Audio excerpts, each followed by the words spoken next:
د خدای دپاره پښتنو ځانونه وپېژنئ، د خدای دپاره پښتنو ځانونه وپېژنئ. ستاسو دپاره خو به ځان له پیغمبر نه راځي. اسماء اخلاص سره د امید ساتم چې ټول به ټیک ټاک او روغ جوړې.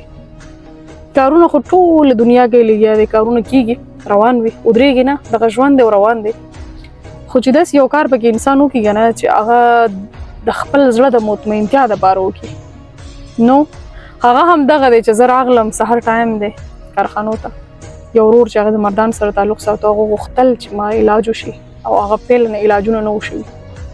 غوښتل چې علاج وشي. زما په حق اواز باندې دومره ټرسټ دی، په حق اواز سره زما دومره هغه لګاو دی، هغه حق اواز خلکو ته دومره زیات چې دی هغه د خلکو سره همدردي ده چې بغیر له تپوسه، بغیر له سویرې ترهې زه روانه یم حق اواز ته. او همدغه ورور چې تاسو ګورئ دغه ما په ګاډي کې کېنولو، اوس مې روان کړی دی، اوس یې بوزمه، غواړم چې دې ته یو ښه ژوند میلاو شي. او که د دې داسې څوک خلک وي ټیک شو، زما دغه ویډیو ګوري، زه یې کتلی یم یا دغه ورور یې کتلی وي، نو د حق اواز چې کوم برانچ دی په ټاون کې، د حق اواز نمبر به هم زه تاسو سره شریک کړم. په دې باندې هم مطلب تاسو رابطه کولی شئ، د دې ملاقات له راتللی شئ، د دې تپوس له راتللی شئ او د دې پوښتنې له راتللی شئ او ضرور ورله راشئ. او چې کله هم راشئ که نه نو حق اواز والا ته به لازمي دا خبر وکړي چې اسما روغواړه موږ اسما سره ملاویږو. زه به تاسو سره ملاویږم. ما دې په یو ښه نیت، په یو ښه سوچ باندې روان کړو چې یاره مثال درته ژوند میلاو شي، درته یو ښه سکون میلاو شي.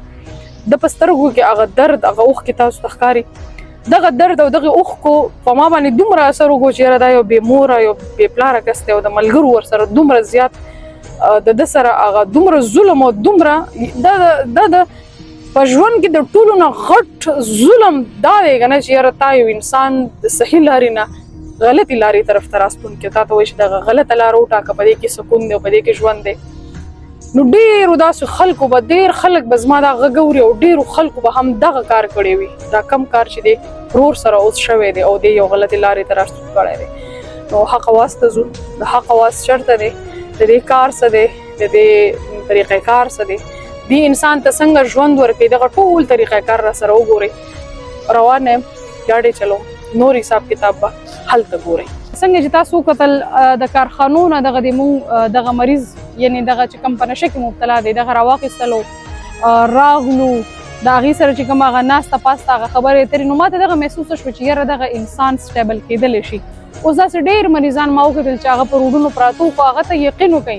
ما ډېر اوازونه وکړه، هغوی ماله اواز رانه کړو. دته چې ما اواز وکړو نو دی بیدار و، ما له اواز هم راکړو، ما له را هم غی، ما سره خبرې هم وکړې، ما سره ګپ شپ مو لګولو، ما دې تپوس پوښتنې هم وکړې او دی د نوي ژوند په هیله هم دی، دی غواړي چې ما ته نوی ژوند میلاو شي. نو دغه د مونږ د حق اواز چې کوم مین ګیټ دی او دغه په ټاون کې دی برانچ دی، مونږ په د حق اواز په هغې مین ګیټ باندې رادننه شو. تاسو ګورئ لګیئ، دې ته هر یو کس مطلب هغه دې ته اوبه ورکول، د دیو خیال ساتل، دیو سټاف مطلب دې سره څومره مینه کوي هغه کول. د دې نه بعد که تاسو مطلب وګورئ د حق اواز چې کوم خپل یونیفارم دی، دې ته خپل یونیفارم هم حواله شي. د هغې نه پهله مطلب د دوی صفایي وشوي، دی ولامبي، د لامبلو نه بعد مطلب دی هغه یونیفارم چینج کړي. بیا د دې چې کوم هغه د ویښتانو کټنګ دی، ځکه چې هغه ویښتان ډېر زاړه وي، ډېر زیات خراب وي او ډېر زیات په بد حال وي، دی ګډوډ وي. هغه ویښتانو کټنګ وشو. د ویښتانو د کټنګ نه بعد دیو ته چای میلاو شوه. مطلب ما غوښتل چې یاره دې ته ناشته میلاو شي، نو دیو ناشته میلاو شوه. دیو ناشته ډېره په شوق سره وکړه، ډېره زیاته په مینې سره یې وکړه. د هغې نه بعد چې دیو ته مونږ میډیکیشن ورکړو. د میډیکیشن نه اول مونږ د دیو هسټري ولیکله چې دوی د کوم ځای سره تعلق ساتي، د دیو والد صاحب څه نامه ده او دیو مخکې نشه کړې وه یا نه. د هغې نه بعد دیو ته میډیکیشن وشو. دغه تاسو ګورئ دیو ته مطلب ټبلیټ ورکړی شول. د دغه ټبلیټ سره به دیو لږ ریلیکس شي، د دیو سوچ او فکر هغې نه به وځي او دی به یو ریلیکس مطلب موډ ته راشي. او د میډیکیشن نه بعد ډاکټر صاحب مونږ سره تاسو ګورئ هغې ولاړ دي او هغې ته دغه بیډ په سپیشل بیډ روم کې ما دیو ته مطلب دغه ځای ونیسلو. ما چې یاره دی د نورو مریضانو په مطلب هغه باندې دیو یو سپیشل بیډ ته مطلب حواله کړی شي، ځکه چې دا زما دپاره ټول یو شان دي، خو دا زما دپاره سپیشل ځکه و چې زه غواړم چې یاره یو انسان داسې وي چې هغه ته ژوند میلاویږي خو هغه ژوند هغه نشي موندلی. اوس دا یو داسې انسان دی که نه چې دا سټیبل دی. تاسو به د ده مخکې ویډیو کتلی چې د څنګه خبرې وکړې. نو دې دغه شان سټیبل دی. نو زه غواړم چې یاره دته خپله فیملی خپله چونکې مور او پلار دی په مخکې ویډیو کې ویلو چې هغې وفات شوي دي نو دته به خپل وروڼه میلاو شي دته به یو خاندان میلاو شي دته به خوشحالي میلاو شي. انشاءالله زه د فیملی نه دا یو ډیمانډ کوم چې تاسو دته یو روزګار هم ورکړئ. تر هغې پورې به زه د 3 میاشتې په حق اواز کې مطلب مینټین د علاج وساتو چې په 3 میاشتې د دې په حق اواز کې تېرې شي. د هغې نه بعد به زه د خپل فیملی سره میلاوم او خپل فیملی ته به یې بوزم. نو انشاءالله سلسله واره چې څومره ویډیوز دي هغه به راسره تاسو ټایم په ټایم باندې ګورئ او زما د دغه ویډیو مقصد صرف او صرف دغه دی چې تاسو خپل اوده احساس بیدار کړئ.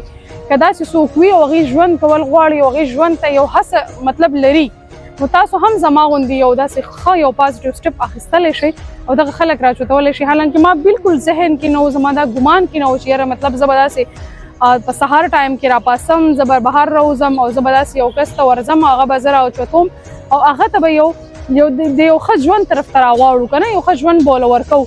نو هر څه خو الله پاک کوي خو انسان د هغې وسیله وګرځي. ما په یو ښه سوچ په یو ښه فکر باندې مې دغه کس د کارخانو نه راچوت کړل او دا مې راویستلو حق اواز ته او غواړم چې انشاءالله دوی ته یو ښه ژوند میلاو شي. نو انشاءالله اوس خو نن چې دی مونږ د دې دلته اډمیشن وکړو نن د دې فرست ډے ده په حق اواز کې.